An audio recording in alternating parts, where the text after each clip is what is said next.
ELAD. So if I use that acronym, that's what that means. My name is, I know a lot of people. My name is Tim Davis. I'm the Vice Provost for Information Technology here at UCLA. And one of the things I'd like to say is my office, the Office of Information Technology, is the very, very proud home of the Innovate at UCLA, formerly known as the IS Associates. So you'll hear that a lot through the night. Some of us will slip back and say IS Associates, but the new name is Innovate at UCLA. One of the things I have the distinct pleasure of doing, I get to talk first, which means everyone who follows me has to regroup, so I'm going to take advantage of that.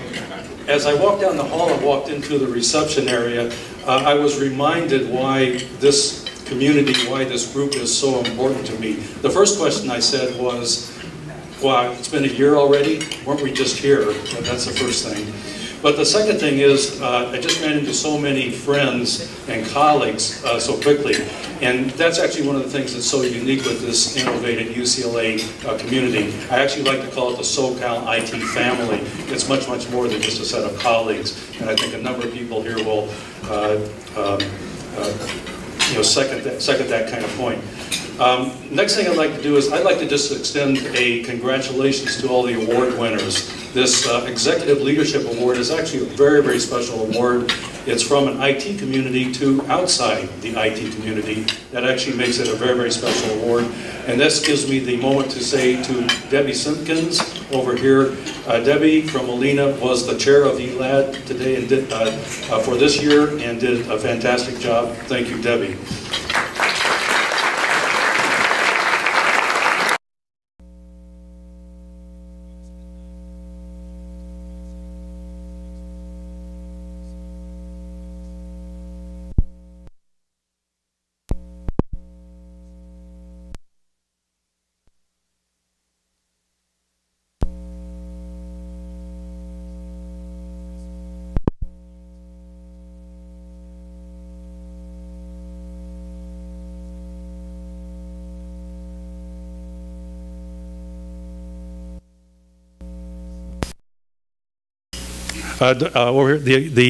Basically the managing director of my office, and then Rafi, you've seen roaming around back in the corner, is the program manager. The reason I want to call attention to them and thank them is that this has actually been a remarkable year for the IS Associates. So IS Associates, this is the 41st year of this organization. Let me say it again, it's the 41st year. And it really was time to modernize and upgrade after 40 years. And the new name, Innovate at UCLA, is actually a recognition of that. And if you look across the programs from Innovate at UCLA, you now see more CIO exchanges with the UCLA faculty. You start seeing smart forums on blockchains, forums on smart city, young tech professionals, women in technology, and so forth. So the program expanse has actually been tremendous, and it actually really warrants, and this name is well, I think, understood. The program changes, for those of you who are here will understand what I'm saying, but I want to make a point. Just a few weeks ago, the program for this year culminated in what was called a Day of Innovation. I had the distinct pleasure on this campus of walking around with the research community day in and day out. I see really smart people doing really smart things with technology. And I came to the Day of Innovation and I was just in awe with what was going on and what was brought to the attention. And just to have that kind of exposure to what's going on is really, really quite significant. So wanted to call your attention and just basically thank the leadership of Innovate at UCLA for the changes that have gone forward this year. I think it really sets the stage for where things are going in the years to come, the next 40 years, right? So when we turn 80.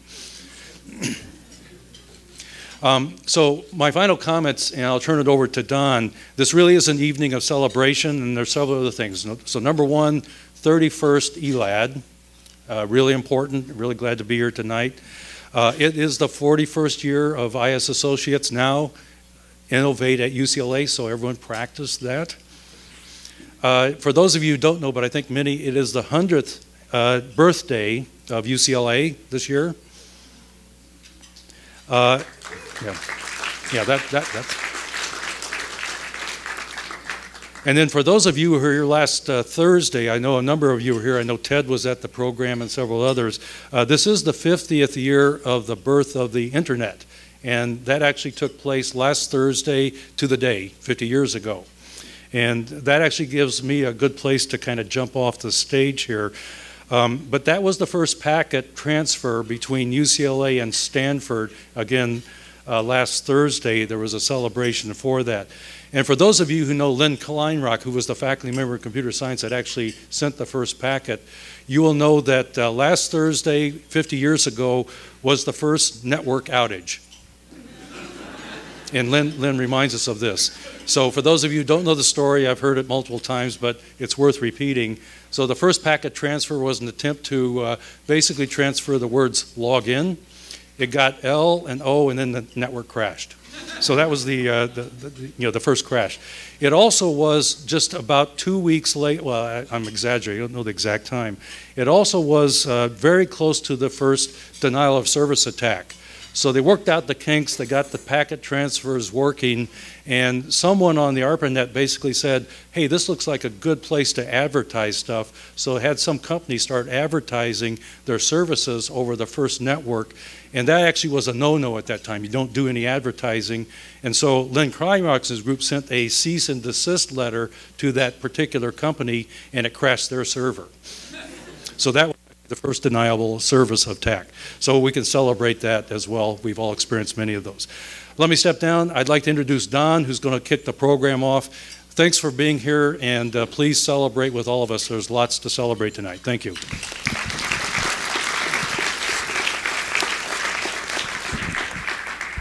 Thank you, Jim. They say the People's Choice Awards is the unofficial kickoff to the awards season. I say it's the Executive Leadership Award dinner, okay? So I know each year we spend a minute or two acknowledging our past executive board chairs, but tonight I'd like to take a little more time and spend a few minutes reflecting on what they've meant to the organization. As Jim mentioned, we're 41 years old this year, and in that 41-year history, we've had 34 executive board chairs. Each one serves 3 years, 1 year as an incoming chair, 1 year as outgoing chair, and of course a year as a current chair. So it's a 3-year voluntary assignment. And over the years, 6 of our executive board chairs served more than once, including Ed Altman, who I'm afraid isn't here tonight. I wish he was. He served 3 consecutive years, 1990, 91, 92. Many times, our chairs, Ed included, have held multiple positions on the board before and after they served in their executive roles. Many of these individuals logged numerous additional years in other board assignments. They're truly unsung heroes, logging in many, many service hours on behalf of the organization. Cindy McKenzie, who I know is here tonight, for example, had roles on the board prior to her executive board chair role, and in 2010 while at Fox, and then served 4 years afterwards as the amazing committee chair of this very event, the Executive Leadership Award dinner, elevating it to new heights before Debbie, as Jim pointed out, came in behind her and somehow managed to take it even further by introducing some amazing enhancements, such as expanding the number of award categories and recipients to 3. Susan Nakashima, who unfortunately I don't think is Susan here tonight? Susan just had a birthday. So Susan was one who also served more than once. She served once in 2003 and again 10 years later in 2013. But she and her predecessor oversaw probably one of the most difficult times in our history as an organization. After our co-founder and longtime executive director Lou Lieberg retired in 2011, Lou's successor had a somewhat short and stormy tenure, and when the Anderson School decided to divest itself of the associates in 2013, we had no administrative support, and the future of the organization was put in serious jeopardy. I'm told there were many very nervous board discussions at that time that even included, believe it or not, a consideration of moving the IS Associates to USC. I know. But under Rob's and Susan's leadership as chairs, a very engaged board was able to negotiate a transfer of the organization to Jim's Office of Information Technology. That was certainly a close call and a tough challenge at that time.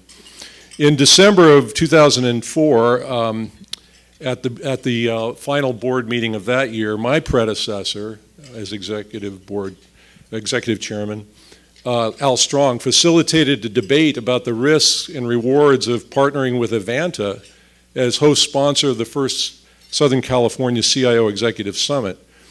The debate took up the entire meeting. It lasted well over 3 hours, and in the end, we voted in favor.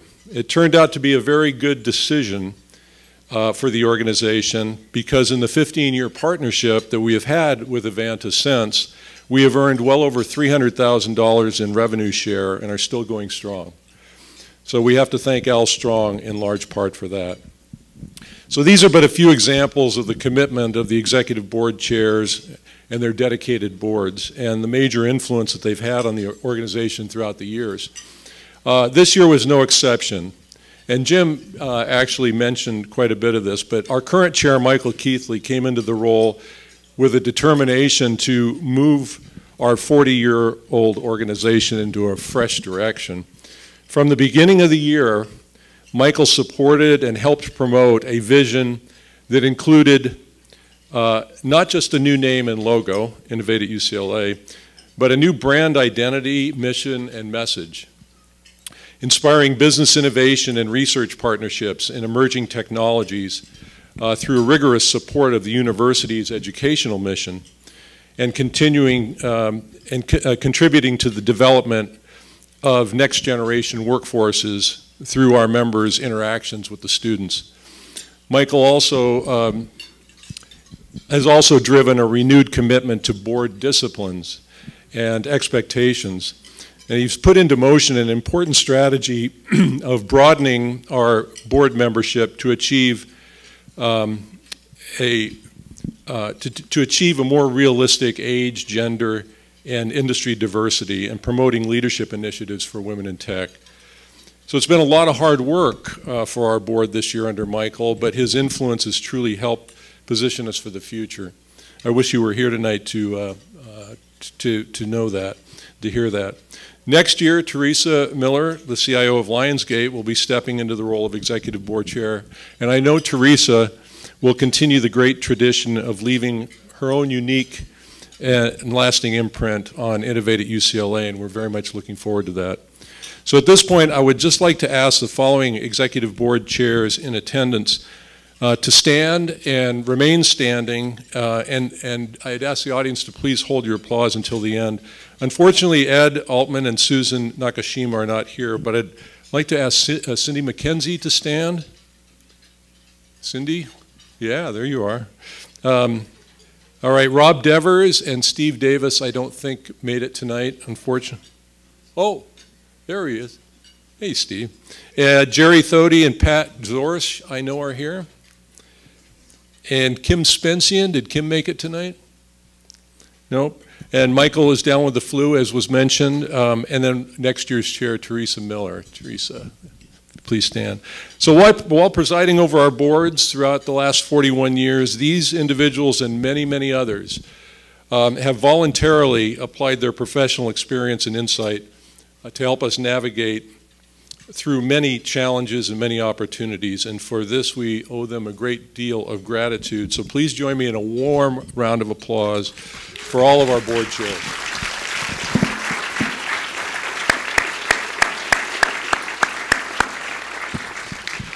So thank you all. Enjoy your dinner and enjoy the camaraderie. We'll be back up in about 30 minutes to resume the program. Thank you.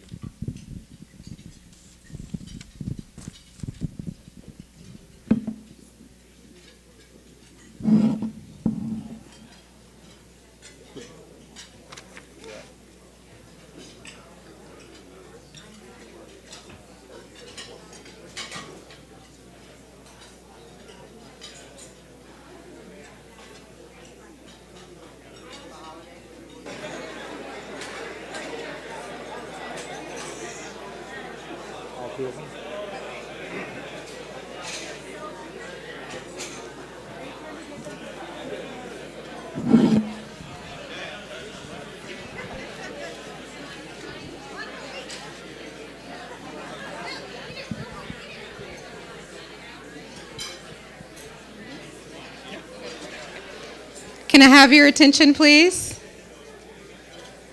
Can I have your attention, please? Thank you. It actually has not been 30 minutes, but hopefully you've eaten dinner and you're on to dessert. My name is Davita Johnson. I am the Managing Director in the Office of Information Technology. Thank you for that. And I'm here to talk, Charles and I are here to talk about our sponsors, and we want to give a big thank you to our sponsors. And our sponsors are very important to us. Our sponsorship helps Innovate at UCLA host and present exciting events like this, the Executive Leadership Awards Dinner, as well as our other programs throughout the year, the CIO Exchange Dinners, our quarterly tech educational forums, our student tech boot camps, and many more activities that showcase the strong partnership between UCLA and the Southern California technology community. And it also provides an opportunity for companies to present your services and offerings to a proven community of IT leaders. And we cross all different industries, so it's a great opportunity to be able to showcase the things that you do and offer to this vast variety of this wonderful IT community. And if you didn't know, part of the sponsorship, part of every sponsorship that comes to within Innovate at UCLA also goes back to the UC Foundation. And it's invested back into academics for student scholarships, for research and other academic initiatives. So we really appreciate the sponsors. I'll turn it over to Charles. Hi, my name is Charles Sims, Head of Technology at the LA Clippers. Go Clippers. We are in desperate need of sponsors. We lost about $50,000 for something our coach said this afternoon. I want to echo Davita's comments. I can't thank our sponsors enough for their partnership and their ability to really raise this organization to a different level than a lot of other organizations that you might go to where it's just a sponsor just to get a couple dollars. We really, truly appreciate our partners. Some of our sponsors who have been past sponsors who are here today that are still adding value to this community. I would like to take a quick moment to thank our cocktail and networking sponsor, Cohesity. For those of you who are now dealing with more and more data than we've ever dealt with before, and you're being asked to break down the silos, those data silos, and build insights from all that data, please do yourself a favor and talk to Mr. Randy Doherty there at table 7. Thank you, Randy. Thank you. And then I'd also like to thank our platinum sponsor of the night, Zscaler. Please join me in welcoming Trevor Mallon to the stage to say a few words. Trevor?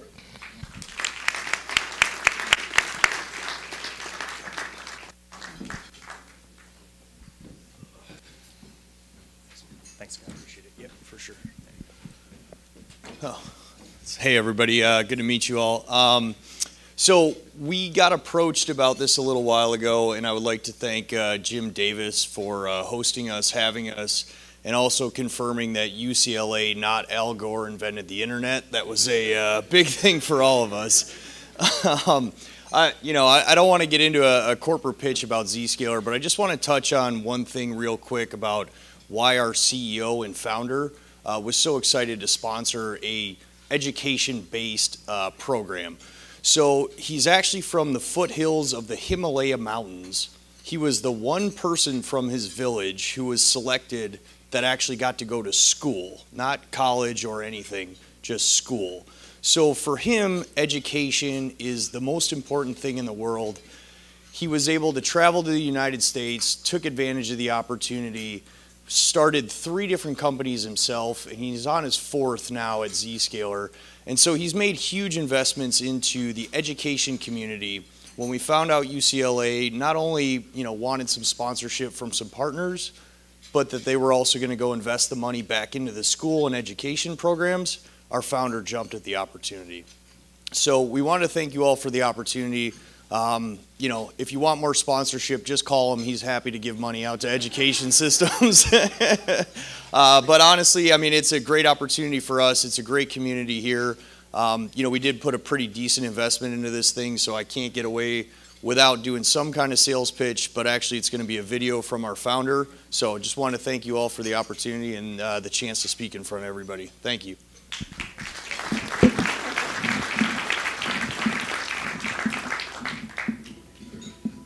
Cloud and mobility are creating a mega shift that's disrupting 30 years of networking and security infrastructure. Let me share with you why a traditional network and security architecture is no longer suited for the cloud and mobile platform.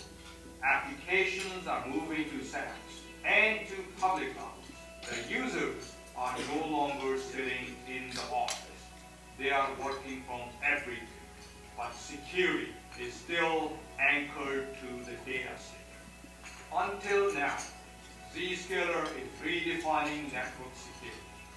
We are a pioneer in cloud security and are a market leader.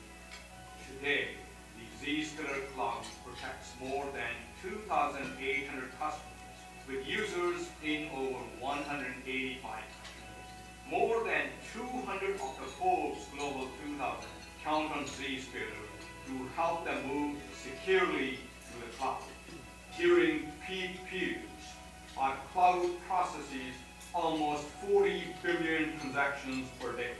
It blocks more than 100 million threats every day and performs over 120,000 unique security updates to keep users safe. Zscaler has a massive opportunity to replace that network security market. And in the process, we offer our customers the opportunity to substantially reduce spending on expensive networking infrastructure as they embrace a mobile-first and a cloud-first strategy.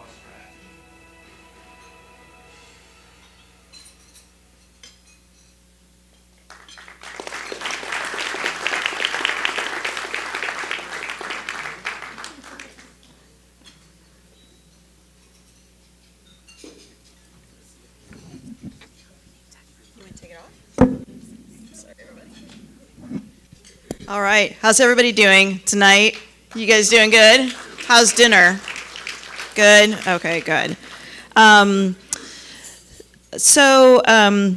name is Debbie Simpkins, and I'm the chair of the ELAD committee for Innovate at UCLA, as you guys heard before. And I think when Jim Davis came up here to talk, he literally took all of my talking points. So I will keep this short.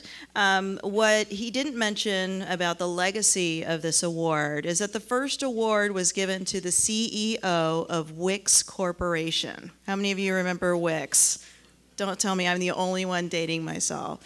So the companies have changed, the technology has changed, but the purpose of the award really has not. The core and the purpose of the award and why we're here to celebrate tonight our 3 award winners has not changed. We're really looking to celebrate the individuals and the leaders and the founders and the CEOs of the corporations that leverage technology for strategic advantage and outcomes of their company to achieve their strategies. And I think we have 3 great award winners tonight we're going to celebrate.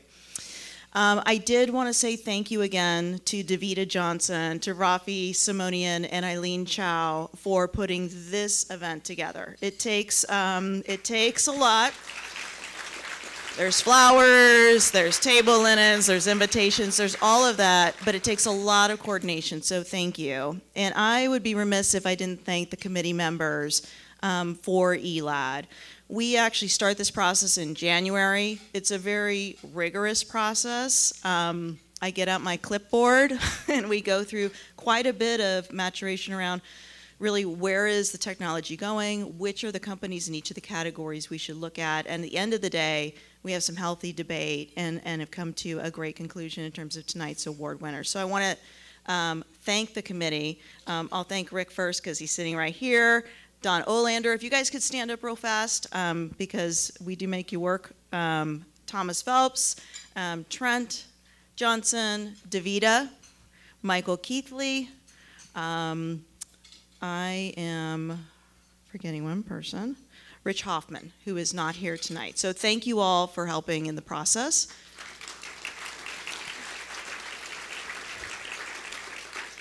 And Heather sit. Heather keeps us all in line.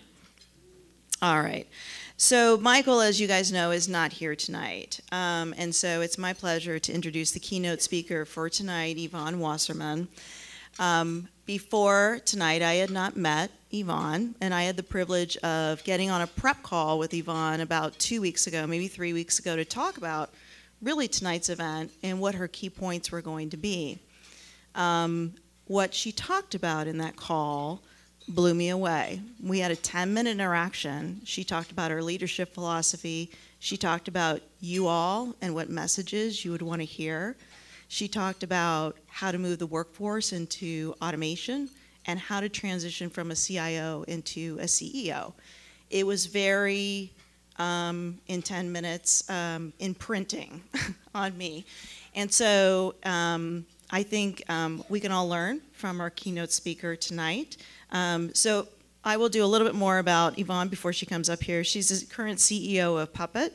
She, before that, was the CEO of also Airware and also helped with New Relic in terms of taking the company public. And then, because they asked her to, became the CIO as well. She has transformed businesses throughout America, quite frankly, throughout the world on all continents. And she is a double hitter here at UCLA with both an undergrad and a graduate degree. So please join me in welcoming Yvonne Wassenaar to the stage.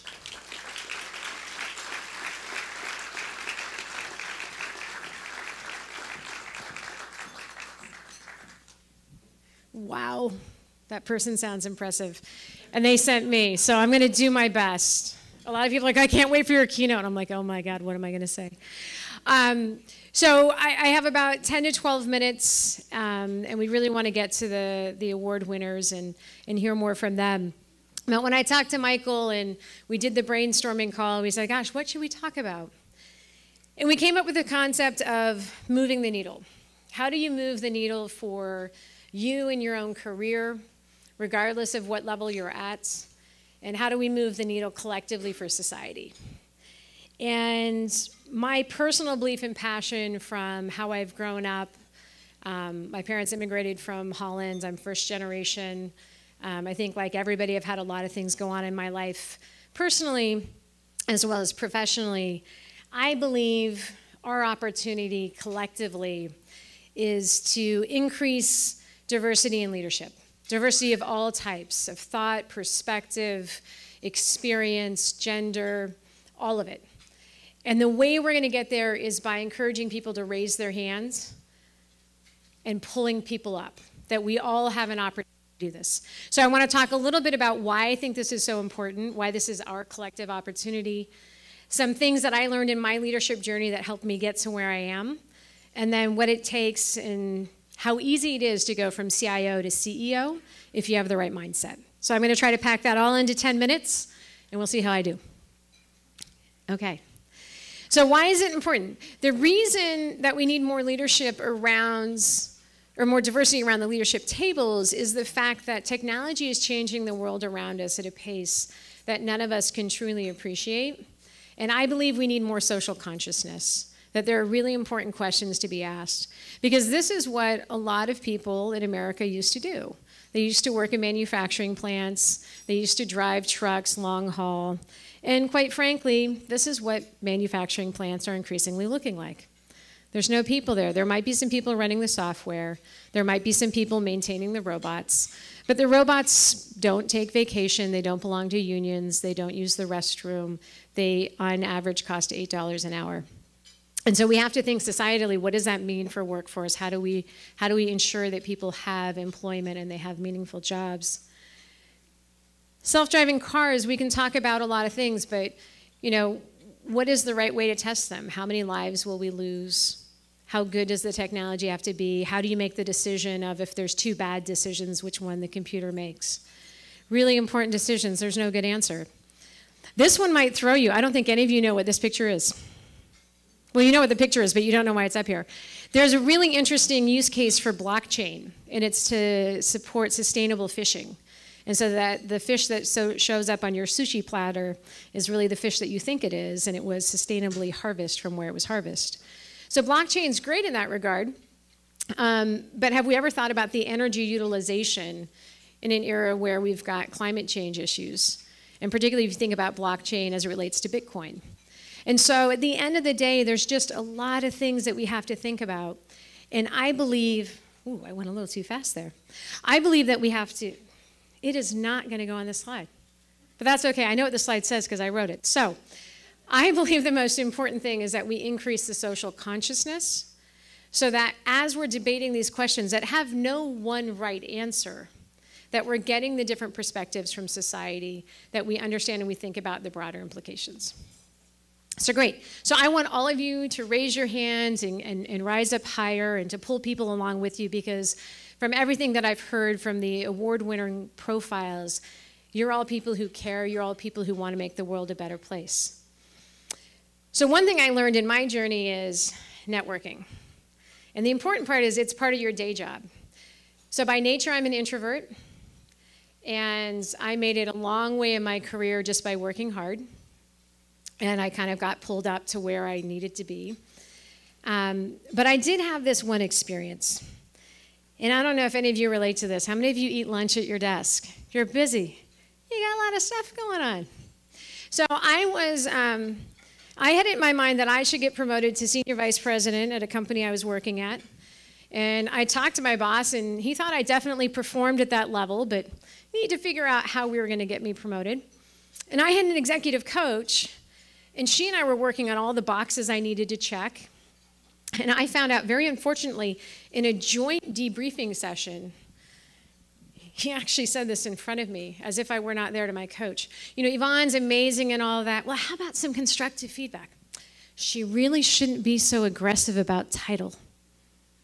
I was like, oh my gosh, you're the person who 2.5 months ago said that I already operated above that level because all the other SVPs were men. And I knew all my male colleagues who were VPs wanted to get that same level. I was so mad. So I left, and I'm like, that's it. I'm gonna nail this. I'm gonna either work somewhere else or I'm gonna figure this out. And one of my friends said, happens to be a female friend of mine who's a CEO, she's like, you just need to check some more boxes. And that sounded right to me. I'm like, I just need to check some, clearly I didn't check all the boxes. I went to my male friend and I said, Andrew, I said, I am so mad. Can you believe he said that to me?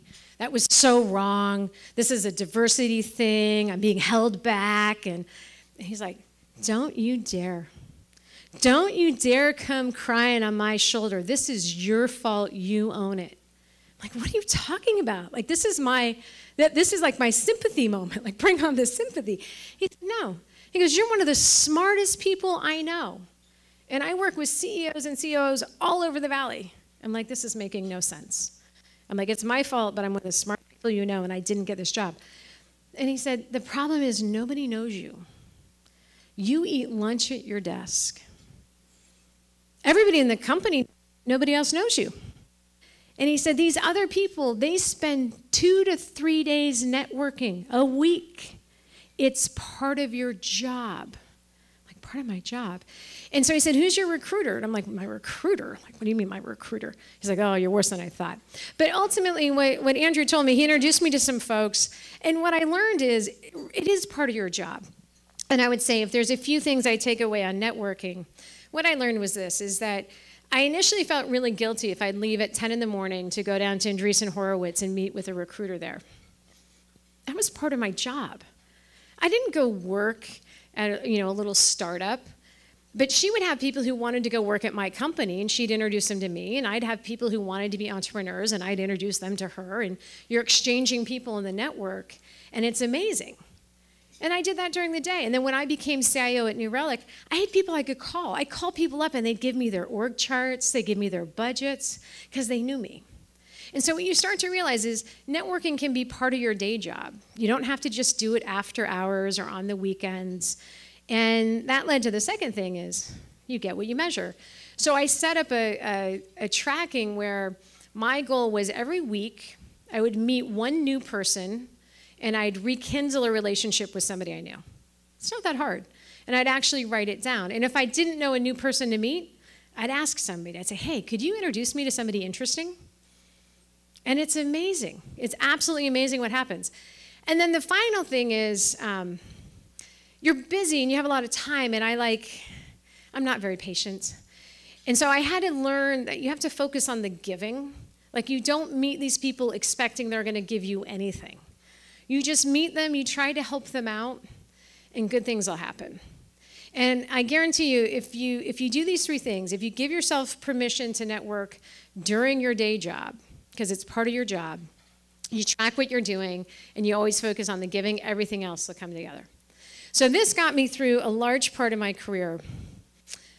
But this is what really made the difference, taking risks. And it is in this conference room. It's a Friday afternoon in June of the summer of 2014. If you go look at my LinkedIn, you'll see I did pretty well up to then. I was 44 at the time. I'm 51 now. But if you look at my career trajectory up to the day I was in this room and afterwards, so the day I was in that room, I was a partner at Accenture, I was an SVP at New Relic. Post being in that room, I was a CIO, a COO, a CEO. I'm on 2 public company boards. I've done a lot in 6 years. And I'm not really any smarter, but I learned how to take risks. And I learned how to take risks in a really interesting way. I was in this room meeting with some other female senior leaders, and we were just talking about, like, how did we get to where we are? Like, we've all done pretty well. How did we get here? And this one woman said, you know, it was really my childhood. My grandmother was amazing. She was the first female bank commissioner in our state, and I grew up with this powerful role model, and I knew I wasn't going to be a Wall Street wife, like I was going to drive impact. And I sat there and I thought, yeah, my childhood really influenced me as well. My parents immigrated to this country. They got divorced when I was 4. My mom married a alcoholic, abusive man. I was sexually abused when I was in 2nd grade for a long period of time. And you know what that did? That really got me to focus on my education. I graduated high school at 16, went to college, and I was determined I was never going to be dependent on anybody ever in my life. And so you know what fueled me in my career was I was going to be independent. I was going to take care of myself. I was going to do whatever it took to be successful and not need anybody else. And so this woman, Mary, she said, okay, so you're fear-driven. I'm like, fear-driven? I was so insulted. I'm like, you know, not only did I do all that, my fiance passed away of cancer. I had 3 kids through IVF. I've done all that, and I've gotten to this. Fear-driven. There is nothing this world will throw at me that I can't handle. How dare you? I was so mad. And so we naturally changed the topic because I was really, really emotional. And it's a Friday afternoon, and so, you know, naturally Saturday I'm grocery shopping. And I'm just still, I can't get it out of my head. I'm like, fear-driven. That is so crazy. And what came to me was this. There is nothing the world can throw at me that I can't handle. Why the hell do I think the world's going to throw bad things at me? I am fear-driven. I was like, oh my gosh, she is so right. So I'm like, this is crazy. So then I couldn't get that out of my head. And I went to my executive coach, and I was like, oh my gosh. I'm like, I had this revelation, like I'm fear-driven. And he was so excited. And so we talked about a lot of things, and I'll net it out for you. He said, the good news is you're not a victim. Like, yes, some bad things have happened in your life, and you're what we would call a survivor. But there's a better place you could be. You could be a thriver. But what's happened is you have these, because of what you went through in your life, you have these stories in your head. And so you're always hedging risks. And he said, so here's what I want you to do. You have an opportunity. So in this case, I'd been asked to be CIO, but they didn't want to give me the senior director of IT. They just wanted to give me the business applications group that was doing all this custom coding that was a total mess, where attrition was through the roof, horrible. And if I could prove that I could shape that up, then they'd give me the senior director of IT and his team. And I thought this was ludicrous. I'm like, this is crazy. But the normal me would have been like, okay, yeah, I should prove myself out. And so my executive coach said, all right, let's think this through. He's like, I want you to do your normal thing. Why would you not ask for the whole thing? Why are you just going to accept what they're going to give you? And I said, well, because if I asked for the whole thing, they could say no. And then they're going to think I'm being really aggressive and trying to reach outside my bounds. And then they're going to blackball me from any other progression, and all of a sudden I'm not going to have a job, and I'm going to be out on the street, and I could create really, really horrible things in my mind of what might happen if I asked somebody and somebody said no. It'd be this, and it's just like my natural tendency. And so he said, great. Now I want you to sit over here, like stand up tall, deep breath. Imagine they couldn't say no. Imagine if you got everything you asked for, what would you do? And I just started I said, well, I do this and I do that, and we create a data layer and we do this and da-da-da. He's like, how are you feeling right now? I'm like, I feel great. He goes, okay, remember that feeling, because you know what? That outcome is so much more likely than this other one. Because even if they say no, then all those other bad things aren't going to happen. So what's the risk of asking? And so I did it, and it was so funny. I went into the COO and I said, well, here's my vision for what a CIO means and all the things I can do, and wouldn't this be brilliant? He's like, wow. He goes, that sounds really good. You need to go convince the CFO, because he's the one who the senior director of IT reports to now. I go in his office and I tell him this whole story, and he's like, the CFO looks at me and goes, I don't understand half of what you said, but it sounds really good. But wouldn't you need the senior director of IT to report to you to do all that? I said, absolutely. He goes, I didn't think it was going to be a good idea, but you might need him, huh? I think so. So anyway, so he ended up reporting to me. Everything worked great. But it was a really valuable lesson, and I'd leave you with this. What I have come to learn in my life is things are not as risky as they seem. When I went from VMware to New Relic, it was a pre-IPO company. I was really nervous. And my friend Tim Eads, he said, Yvonne, he goes, what's the worst thing that happens? You go back to work at VMware or Cisco or Accenture or one of these other places? The worst thing that's going to happen isn't that bad. Why not try? And so oftentimes we only think about, well, it might not work. We never think about, well, there's still a lot of things that could work. Beware of hedging, unconscious hedging of risk. And just really question, if you're not going to ask for it all, why not? What's the worst thing? If you don't ask, I've had to raise money now for 2 different startups. I can guarantee you the only way you don't raise money is you don't ask. You might get told no 1,000,000 times, but one person in that million might say yes. But if you never ask, you'll never get it. And then recognize people want to help you. As soon as you go and you try something bold or brave or new, you have so many people who want to help you. So take advantage of that.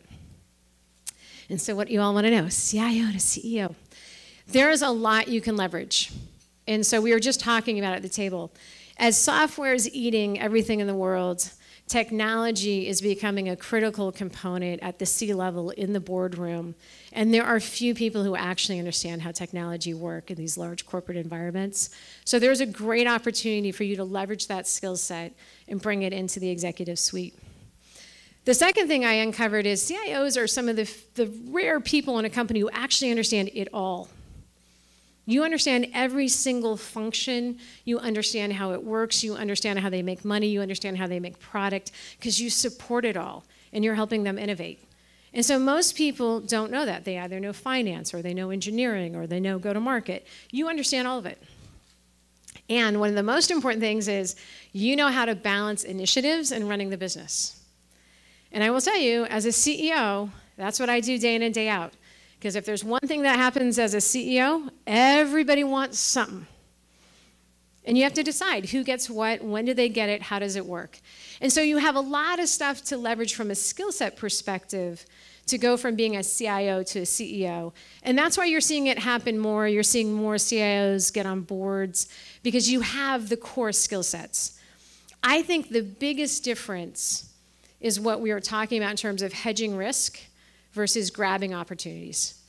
Most CIOs have grown up in a world where you're trying not to get fired.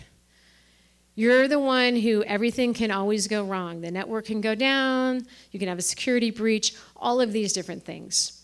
So you just need to think about, you know what, how do I grab the opportunities? How do I figure out what's next, what's new, go after the big and bold? And if you come in with the business ideas, if you come in with the ability to kind of get success to the next level, then you can take the seat at the table. You don't have to ask for a seat at the table or wonder why somebody hasn't given it to you. It's yours to take because you're demonstrating that you're going to take the business to the next level, and that's what your job is as a CEO. So with that, I want to say thank you and congratulations to the award winners. It's an honor to be here, and yeah, and I hope you enjoyed your dessert.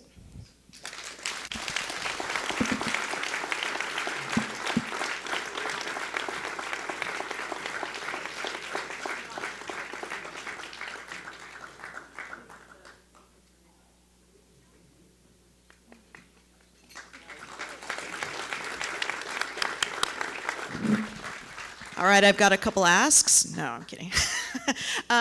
So we're going to start our award ceremony now, and I want to invite Thomas Phelps, CIO and Vice President of Corporate Strategy, to do the first award recognition. Thank you, Debbie.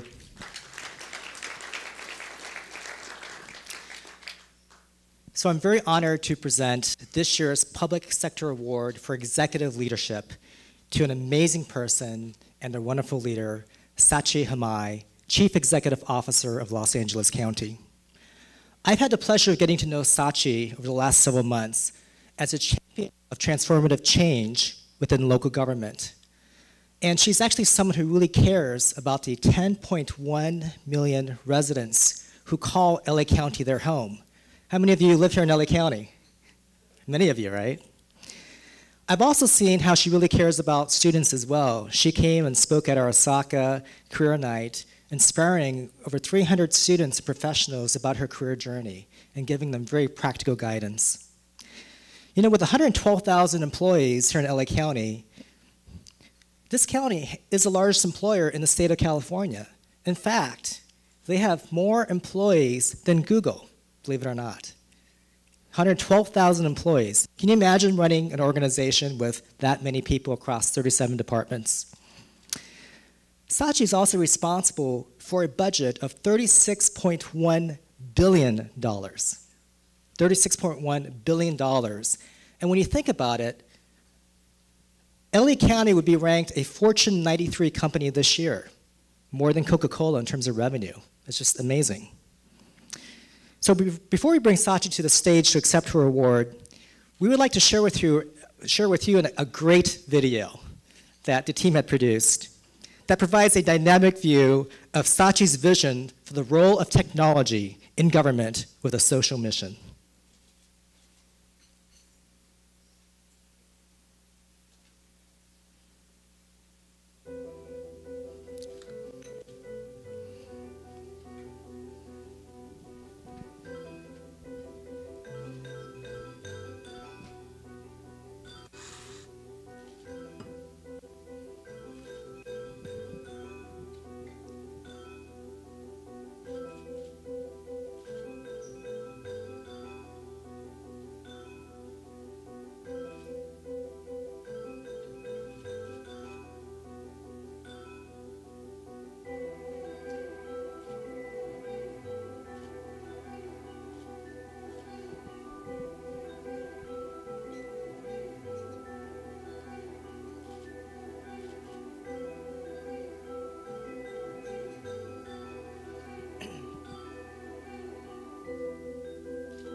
I would say that I would want technology to touch anybody who comes into our system and helps us help them, to ensure that they are getting what they need to be residents of LA County and really have quality of life here.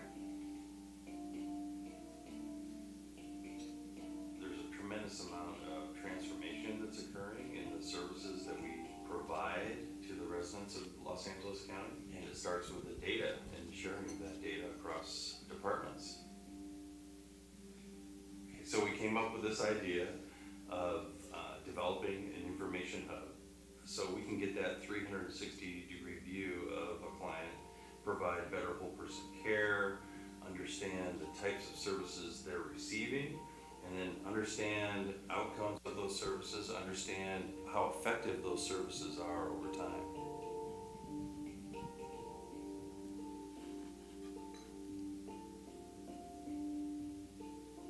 Through the ARIS project, social workers are able to obtain information instantly, and that information helps them to make the right decision on the spot, as well as helps to assure their safety. We know that if we want to improve child safety and we want to have solid, good, comprehensive investigations, that workers need access to information, and they need it quickly and they need it timely. And so the idea of the ARA system was, let's give the workers the information they need in their smartphones. All that is helpful as social workers decide what they need to do when they go out and investigate whether or not a child has been the victim of abuse or neglect. It has been a long time dream of mine to have this type of data sharing in the county where we're helping workers do their jobs better. LA County, with Sachi's leadership, has been able to pull this off. It's really going to be powerful in terms of what we can do with the data and how we can better serve our residents. We want to know about the people that are coming into the county services and how we touch their lives. We can change so many lives through technology.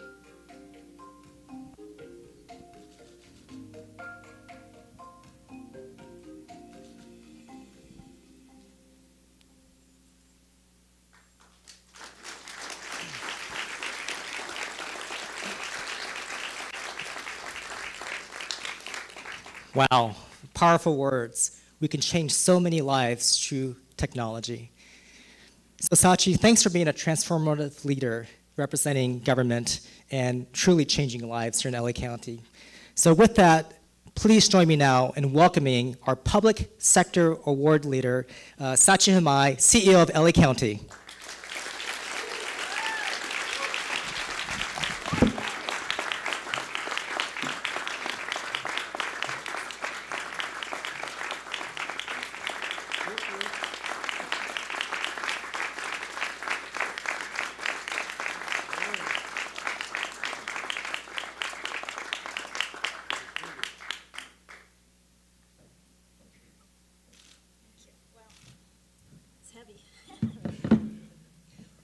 Well, thank you, Thomas, for those kind words, and good evening, everyone.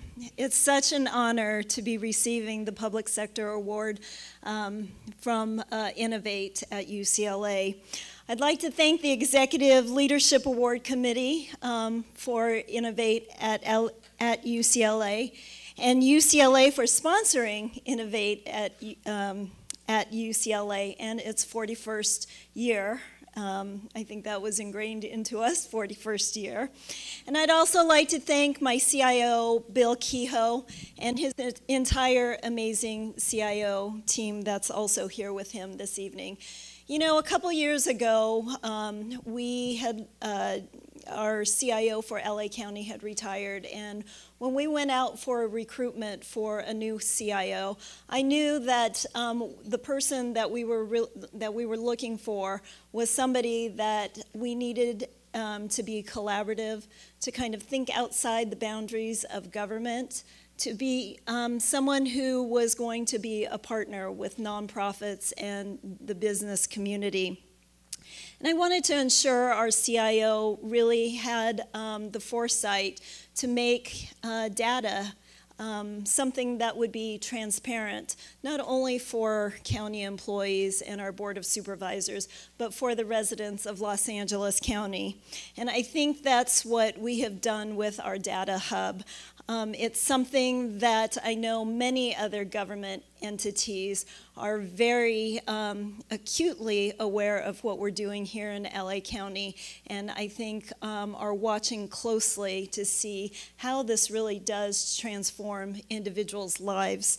So, you know, in thinking about our data hub, and I think the video really expresses it well, we are trying to ensure that we touch each individual and we collect the data in order to make whatever services, whether it's healthcare, whether they're touching the justice area, whether they're going to the beaches or they need rides to and from our parks, whatever it may be, it's just to provide better services and enhance the quality of life in LA County.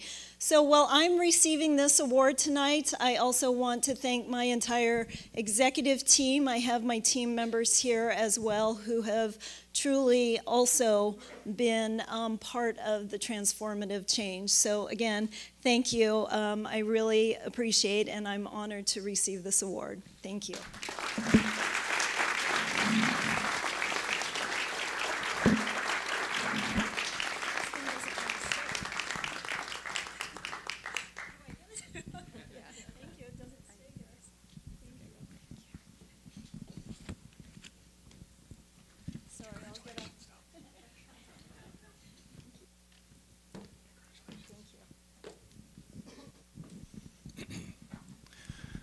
So good evening, I'm Rick Hopfer, co-CEO of Heart. It's a small company many of you probably have not heard of, but prior to that I was CIO of Molina Healthcare and CIO of Sony Pictures Entertainment. And I made the transition from CIO to CEO, and I loved hearing the story there. As Debbie Simpkins mentioned, the committee starts in the spring of the year, and in spring of 2019 we started looking at recipients for the Enterprise Award. So that meant looking at companies, very large companies across Southern California, LA County, Orange County, and reaching out to a number of CIOs to have conversations about what your companies are doing. And as I spoke to a number of CIOs in some very large companies, I had given a call to Larry Gadek, who was the CIO at First American, and he's now retired, but he had also hooked me up with Geraldine, I'm going to make sure, Ramazzini, and, who I've also known for a very long time, and they started to tell me some of the things that First American was doing. Now, First American's a 130-year-old company, so if you think about a company that started in 1889 being innovative with technologies, it was extremely impressive on what they were doing. I'll have Dennis come up in a little bit, but Dennis Gilmore, CEO of First American's been there over 25 years. And the way the collaboration between the technology and business departments and through his leadership on some of the things he was doing made it very clear that we had selected a great recipient of this year's award. So before I bring him up, we've got a short video that we'll go through, give a little bit of background on First American, so if we can roll that.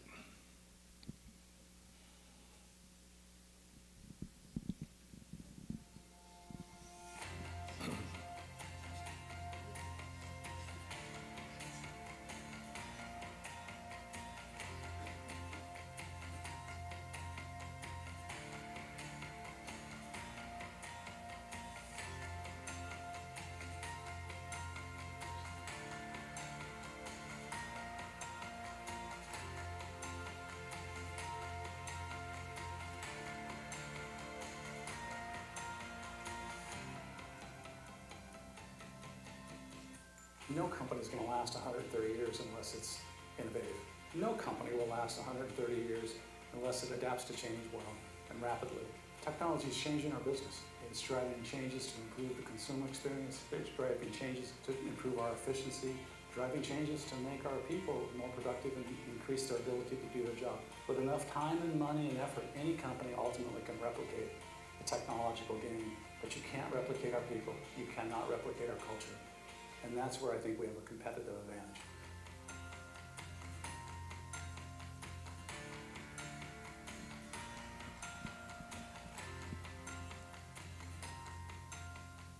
I think of the marketplace and I think of how innovation is changing things. I step back and I just look at the consumer experience.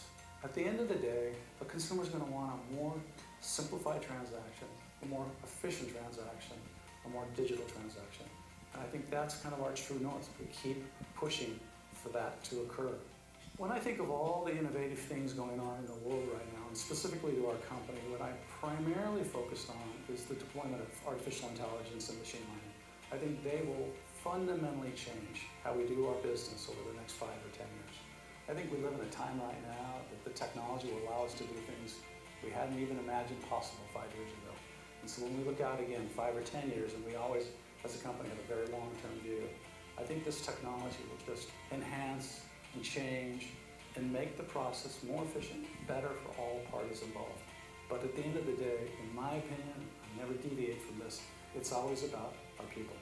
Our people are what drive the innovation. Our people are what drive the technology changes.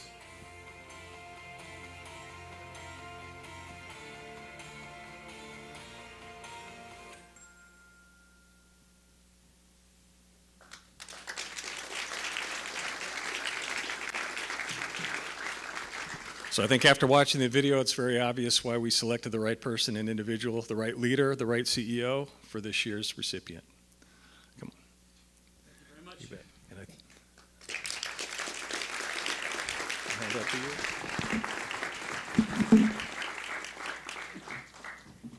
It's kind of nice. I like it. Do one quick before. Yeah, turn it around so it reads the right way. Turn the award. The award. There we go. There you go. That's it. That's it. Thank you. Carry you. There you go. Am I on? Your mic. My mic? Not on? Mic, just in case. Am I on now? There we go. I want to thank Sandra, our Director of Marketing. That was a great video. I had not seen it before, so I was a little nervous, not know what was going to happen there. I'd also like to thank Geraldine, our CIO, for having this all come together. So thank you guys very much.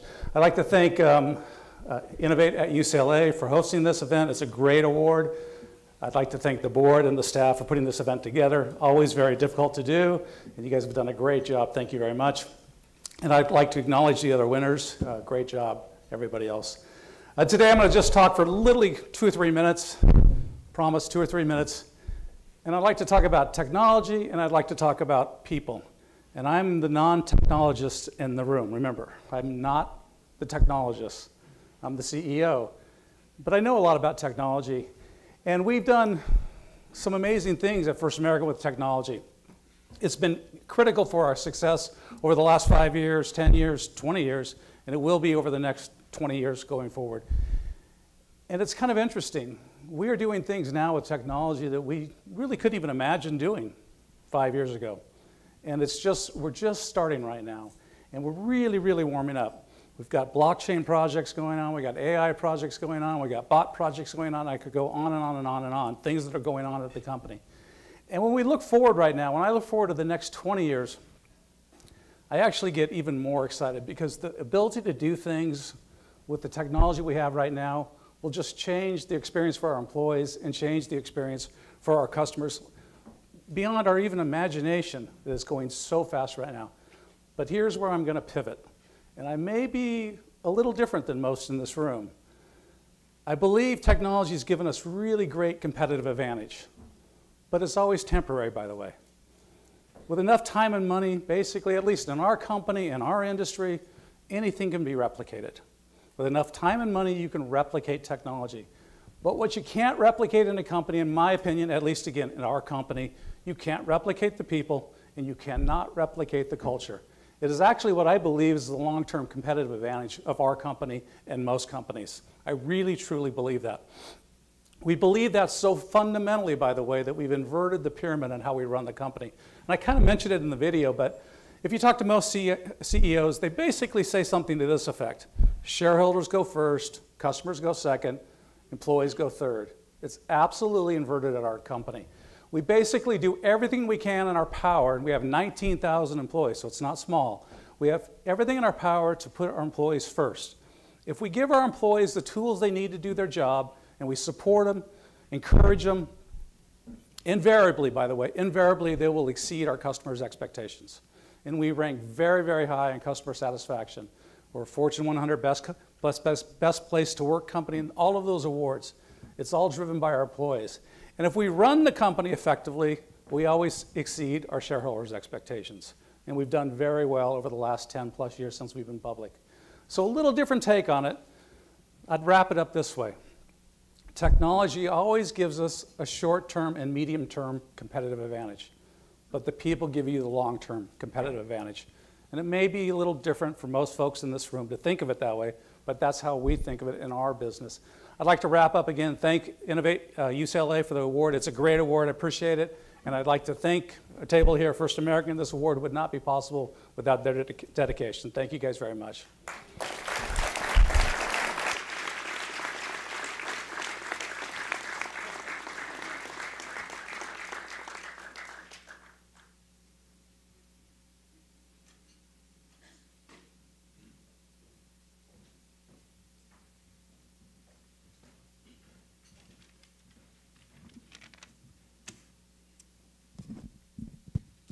Good evening, folks. I'm Trent Johnson. I'm an executive in residence at Wavemaker Partners, and this is my colleague. Rafi Simonian, program manager at UCLA. Awesome. We have the honor this evening of presenting the Emerging Tech Award for Innovate at UCLA. A little bit on this award and basically the process by which we go through in order to arrive here. So the first thing is, as many of you know, is the growing venture community that's happened here in Southern California and in LA. In the last 10 years, the venture flows into this market have gone up by more than 3x. Last year, we saw $6.8 billion in venture capital flows into this town.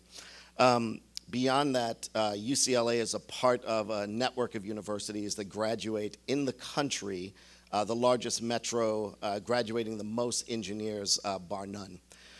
So as a result, and what we've seen and what we've done to pivot historically from an enterprise-only award is create this Emerging Tech Award.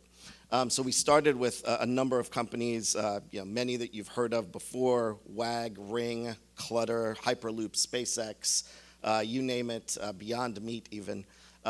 Were all companies that we started with. And we looked at a number of different attributes. We looked at their use of tech to create a competitive advantage in their business model. We looked at their impacts to their industry, whether it's disruptive or game-changing, the capital they raised, the jobs they've created, their social impact, and a number of other things. And with all that calculus, we arrived at Service Titan, and in particular, the honoree, Ara Mahdessian. Unfortunately, Ara is making the world safe for home service professionals everywhere and won't be able to join us this evening, but his co-founder, Vahe Kazoyan, is here as well. So in my line of business in venture capital, I could kind of rattle off the numbers and talk about what they've raised and the fact that they're rounding 100 million in revenues with 1,000 employees, with a valuation of $1 billion with a B. But I won't stop there. What was really interesting about this particular company and the work that Ara and Vahe are doing is actually the story, the origin story of these superheroes. And interestingly enough, what made us pause is the fact that this company was born because two sons were basically trying to leverage what they'd learned about technology to help their father's business. And that made us pause, particularly because it's very easy in this day and age to get very focused on innovation for the sake of innovation and tech for the sake of tech. But what we found that was interesting about these gentlemen and this company in particular was their story. I'm going to hand it over to Rafi to talk a bit about the community and how we've gotten to know them even more here at UCLA. Thank you, Trent. We started with Service Titan about a year and a half ago. We approached them. We wanted to see if they can help us with our programs, with hiring students, and getting involved in our boot camps. And I was able to just email Vahe. This was about a year ago. And Vahe was very approachable. He replied to my email. He introduced me to their HR department. And they are very, very big in community, in helping the community, helping students, education, whether it's their employees, their customers, or their partners. So I have a personal story to tell. And then at the same time when I approached Vahe, I was also advising a Women in Tech NGO in Armenia at the same time.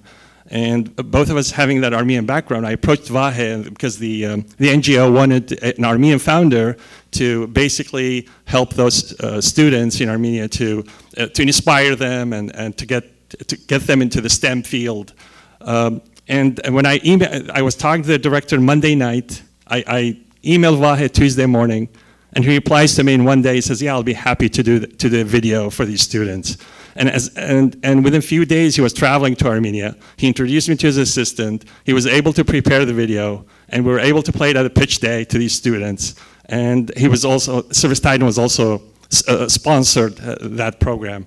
So they are really very big in building a community and educating the community, helping their employees, growing their employees, and they're very passionate about partnering with others in order to build that community. So, Vahe, thank you so much for what you have done for us, and we are we'd like to invite you to accept the award.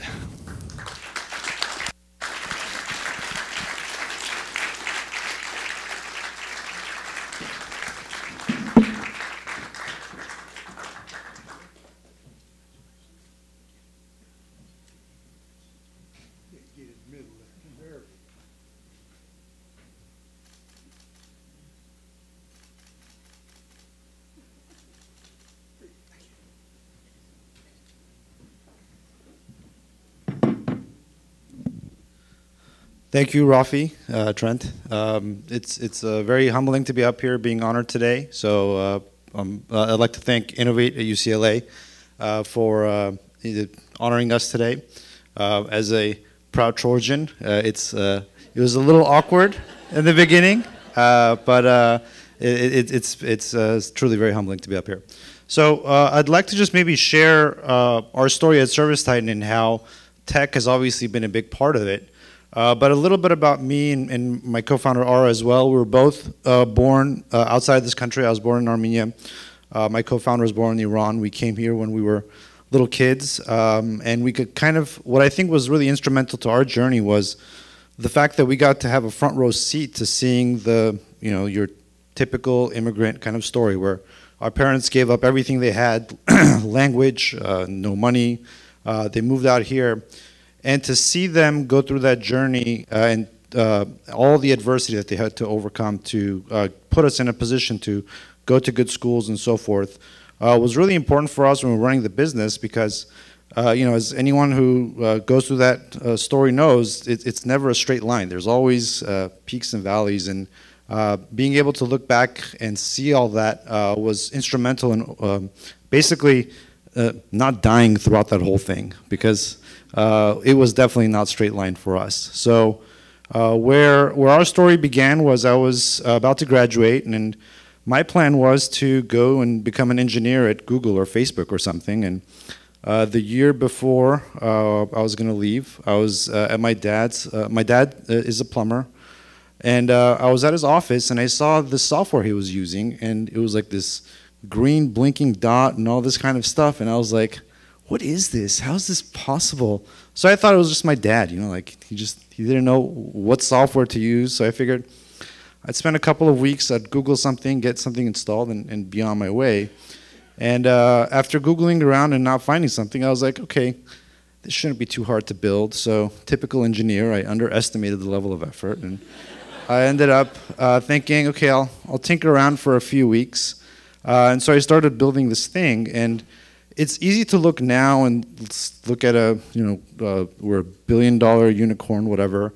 But when we first started out, we really didn't have this vision. It was really more around avoiding the pothole that was right in front of us. And so that was the, I think, power of tech, where it was initially just to solve this weird back-end billing thing for my dad's company. And then we kind of a little bit, and one thing led to another, and what we ended up discovering was that there was this entire industry, in our case home services with plumbers, electricians, and air conditioning and so forth, that were completely underserved by the tech community.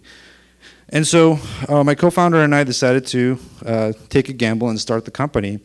And in the early days, I remember we would network at different startup events, and when people would ask us what we would do, and we tell them, we make software for plumbers, I remember distinctly, people would look at me and I could read their face, and it would be like, that is the stupidest idea I've ever heard. But what's been really magical throughout the whole thing was the impact we were able to make on our customers' lives. We get emails from our customers all the time, and we thought the value of the product was going to be around helping them make more money, helping them reduce costs, and so forth. But it's been amazing. The number one thing that we constantly get feedback from our customers about is how they're able to take more vacations, to come home early and spend time with their kids. And at the end of the day, it's the value that you bring to the human side, I think, that ends up overwhelming all the other considerations. So in our case, we were able to find this industry where on the surface of it, it was like an sleepy, not a lot of action. All right. Yeah, we were able to use tech to solve a lot of problems for folks that you wouldn't necessarily think would have had an opportunity in tech. So thank you for the award, and I guess I'll hand it over.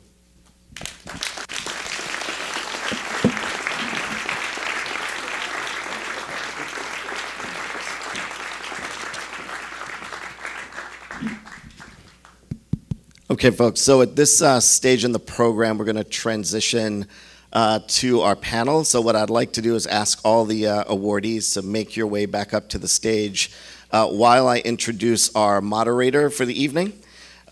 So you might know this person as the voice of business news in Los Angeles. Frank Mottek is the senior money anchor on CBS, all news station KNX 1070 News Radio. He is a constant friend of mine on my morning drive up and down the freeways here in LA. He also hosts Mottek on Money. UCLA is lucky to have Frank as a friend to both the university and to Innovate at UCLA. And interesting little factoid, learned this at the table this evening. Frank recently did a cameo in Bird Box, that show on Netflix, that movie with Sandra Bullock, where, among other things, he did a cameo as, wait for it, a news anchor protecting the world from post-apocalyptic zombie land or something like that. So with that, folks, please make your way back up to the stage, and I will give you Frank Mottek.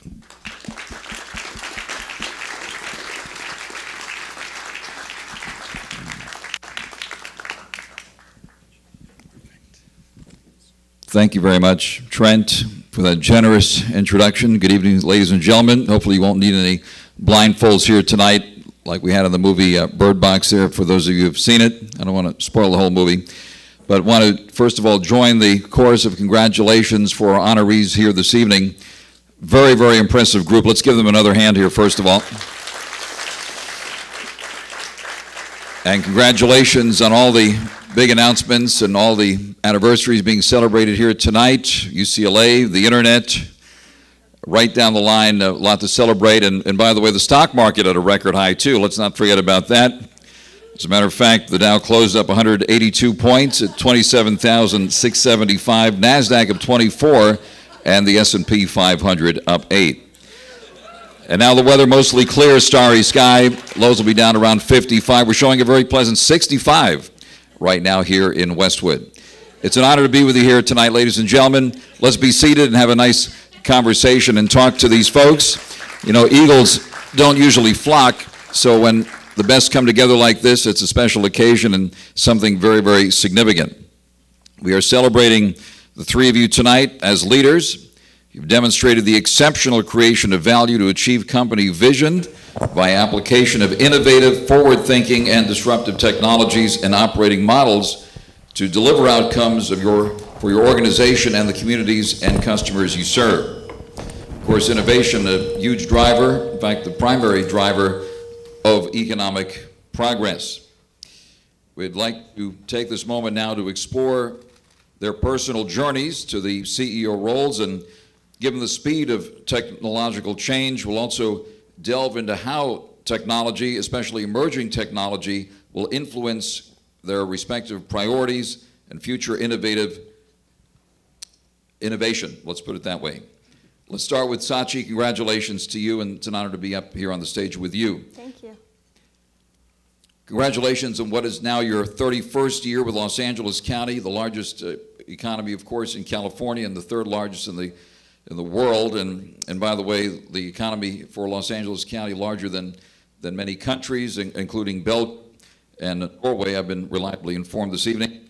Also, after 31 years, it was announced recently that you would be retiring from Los Angeles County in the next year, and we're interested in hearing what inspired at the beginning to work in government versus other industries such as technology. What would be your advice to students here at UCLA who are currently making their career decision?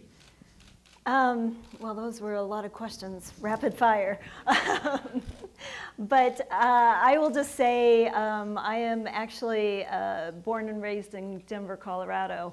And when I decided to make my journey out to Los Angeles, It was really, I wanted to get out of kind of a sleepy community. I went to school at not UCLA or USC, but Colorado State, which is also an agricultural school. So I kind of wanted to see bright lights, big city.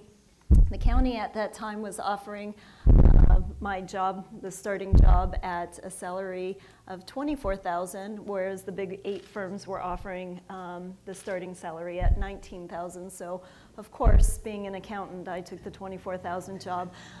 But it shortly after I started, just to get to the point of why I love LA County so much, is because it really, truly does give you the opportunity to make such a big impact on individuals' lives. And it is not just for a certain population, it is the lives for everyone, because we in LA County, you know, we go from the beaches to register recorder, we do all of the voting systems.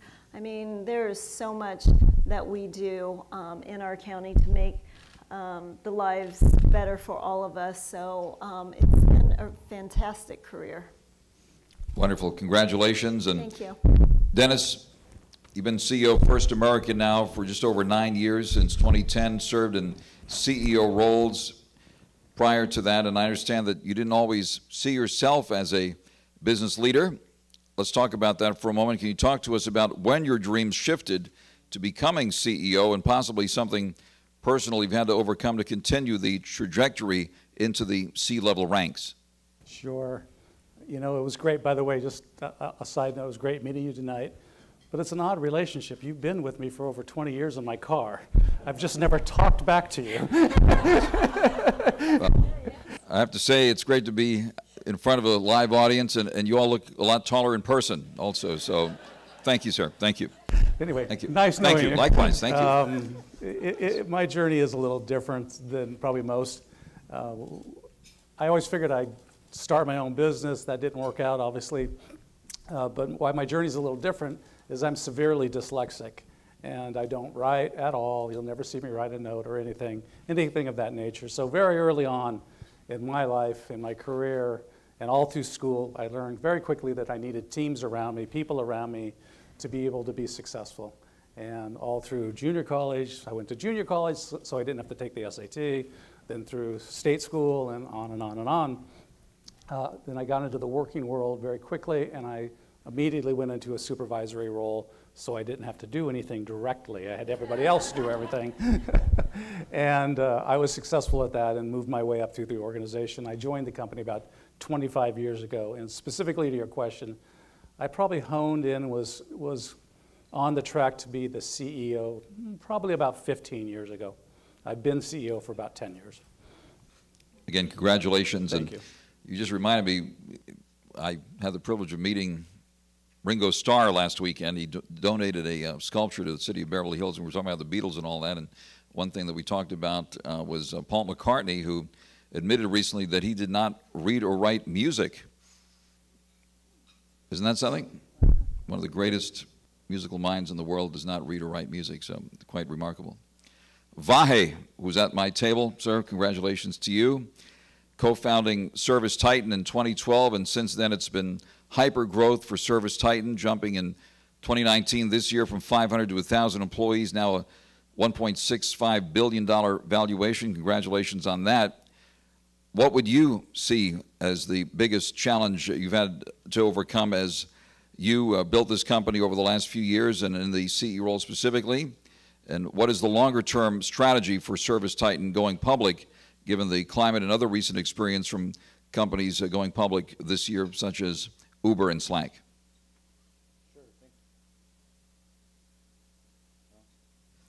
Luckily, we have another microphone right here. Yeah, exactly. Technology, right? Of course.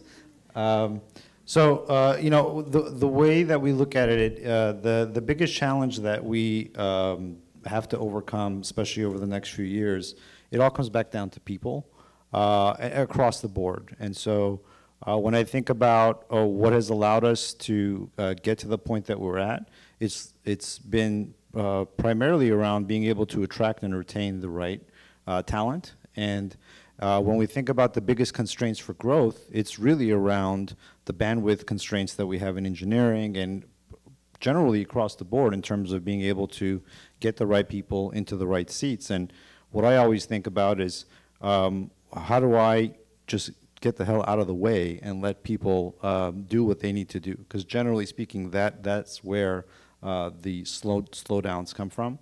I'm sorry, there was one more question. Now I'm blanking out. There's going public. Oh yeah, going public.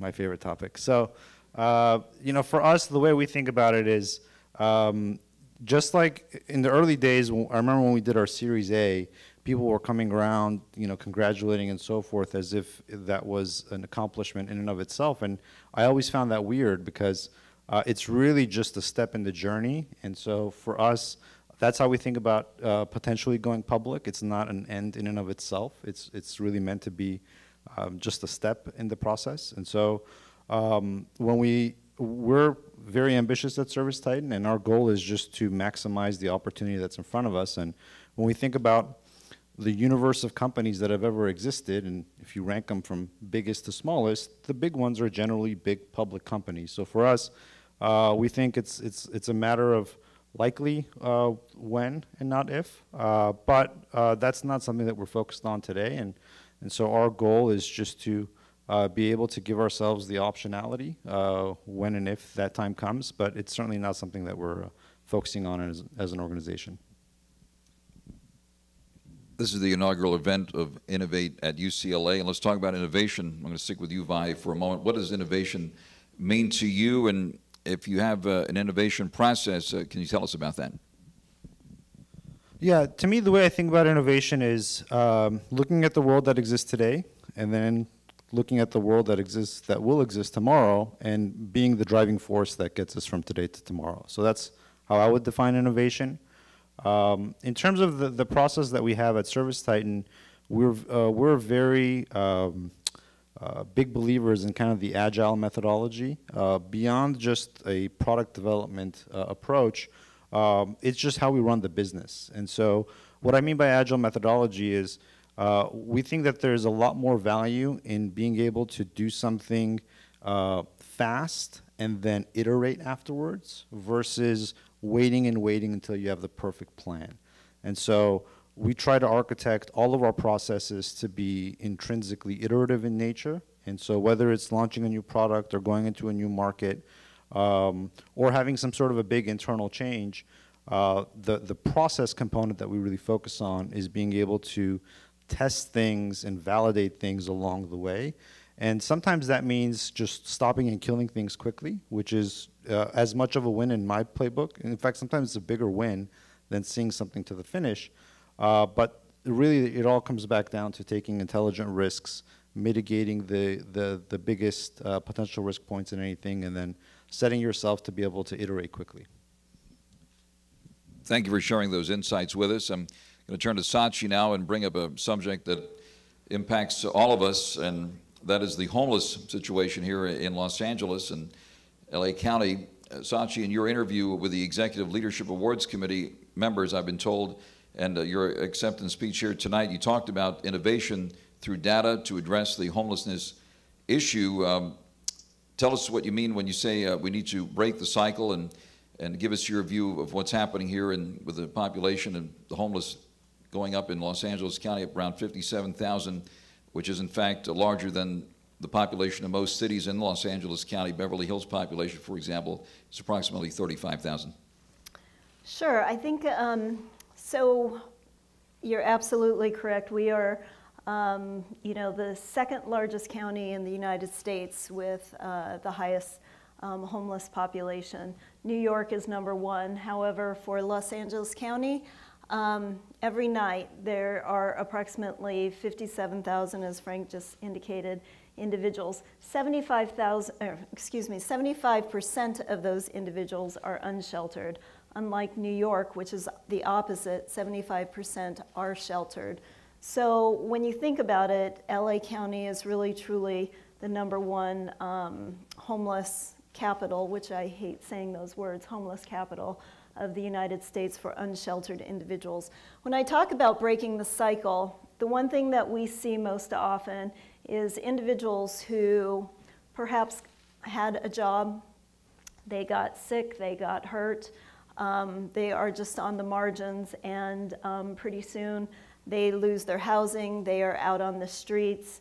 Next thing you know, perhaps they were hungry, they did some kind of robbery, they end up in our justice system, they come out of our jails, they go right back into homelessness. That is a cycle that we in LA County are really trying to use data to break that cycle. So if we could figure out and catch the individuals and identify what is the driving factor of them falling into homelessness in the first place, then if they are touching our justice system, is it that when they are coming out of perhaps incarceration, that they need housing, they need stabilization to re-enter into our communities? Those are the touch points of trying to break the cycle and really address this problem that's happening not just here in LA County, but nationwide. That's what I mean, breaking the cycle. And I will just say technology has a lot to do with trying to figure out what are those touch points. Thank you very much, and Godspeed in all those important efforts, certainly, on behalf of all of us here. Now, Dennis, you mentioned in the video and your acceptance speech your philosophy that people are the key to both innovation success and the success of companies overall. Can you elaborate on how you approach leadership in an organization with so many employees? It really starts, again, with my background, just my orientation. I had to put teams around myself to be successful, and then that led to larger and larger teams. We're a service industry. Our company is a service company, and we're probably a little unique, but our employees have most of the power in the relationship. And so since they have most of the power in the relationship, meaning they own the customers, they own the relationship with the customers, we've always inverted it, like I mentioned on the stage, and we've inverted it thinking that if we give them the tools to be successful, they'll take care of our customers. And the key thing for us then is the executives will run the company effectively to take care of the shareholders. It's just worked very well for us for many, many years. We've had very good returns for the last 10 years. We went public about 10 years ago.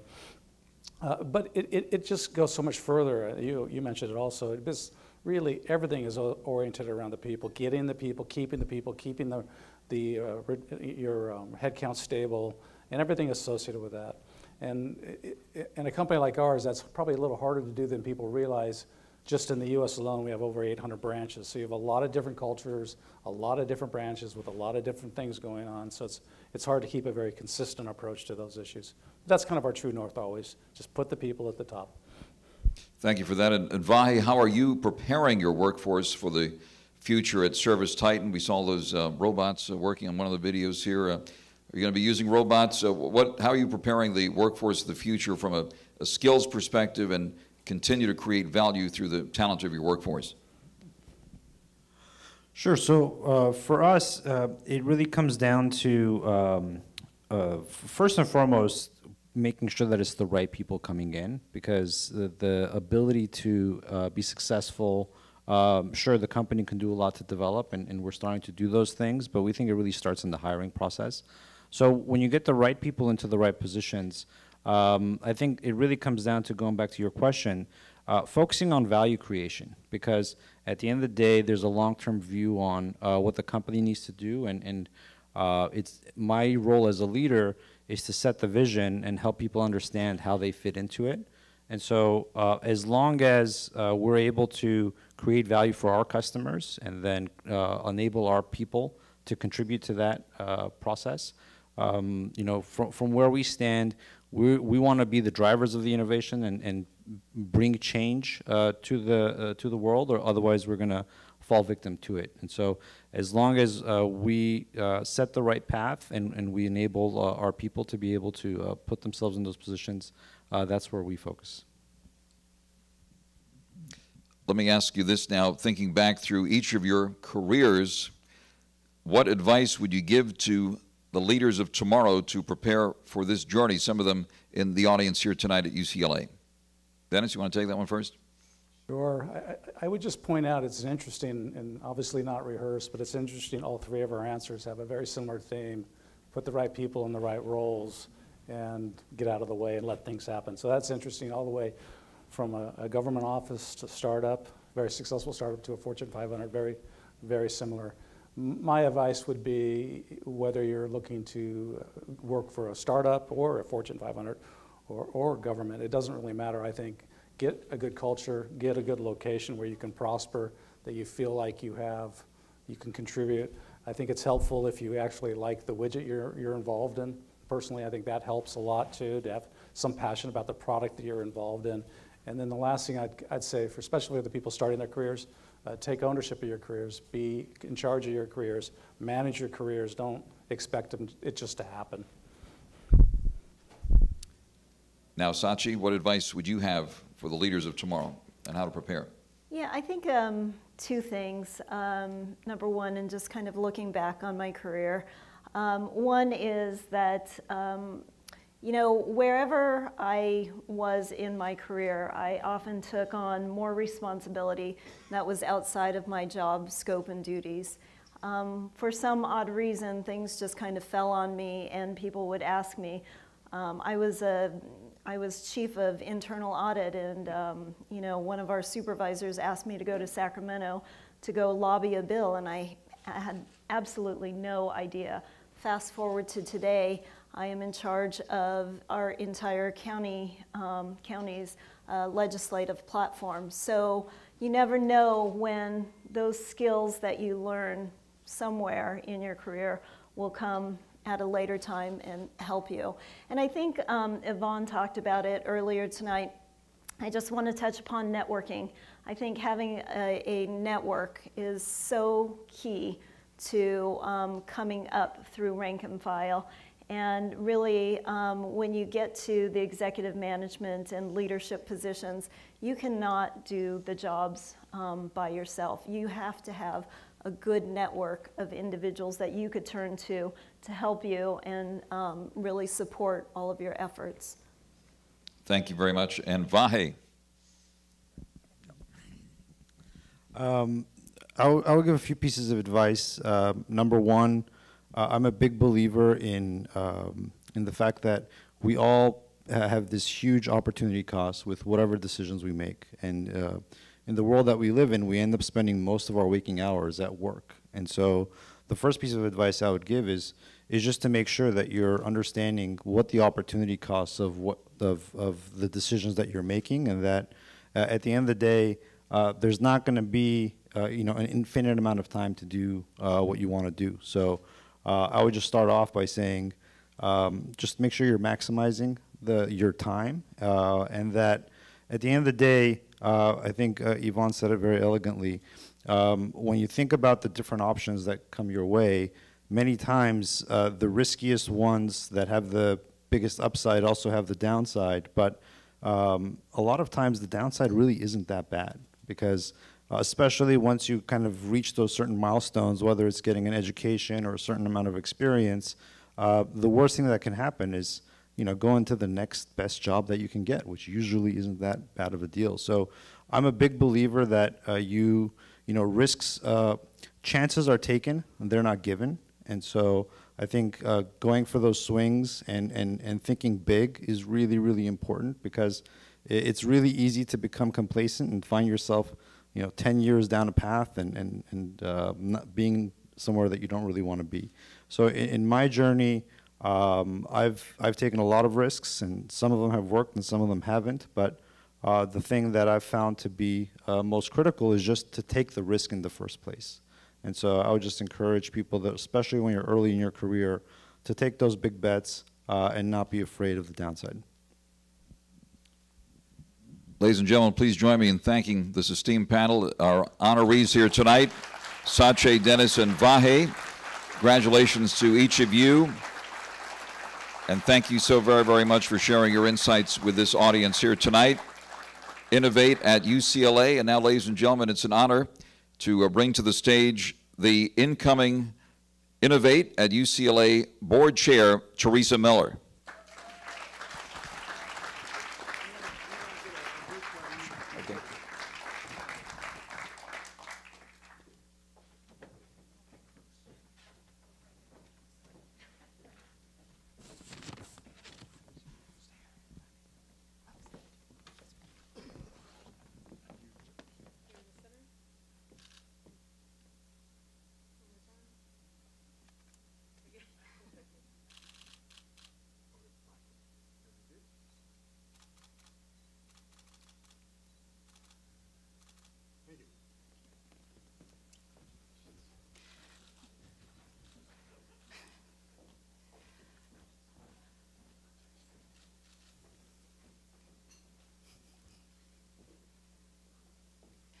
So I'm going to wrap up for the evening, but before I do that, I think we're going to do something for our sponsors. So Charles Sims is going to come up and talk about that.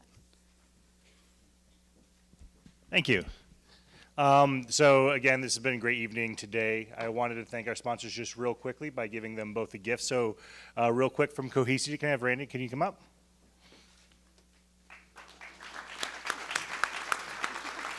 There. Cohesity. There you go. Come on here. Thank you. Come here. There we go. There you go. Here. All three. Perfect. Thank you. All right. And then Trevor Mallon, can we have you come up for Zscaler? Thank you so much for your platinum.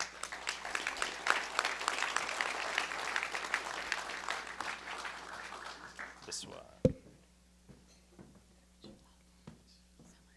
Sure. Oh, thank you. In the middle. Yeah. There we go.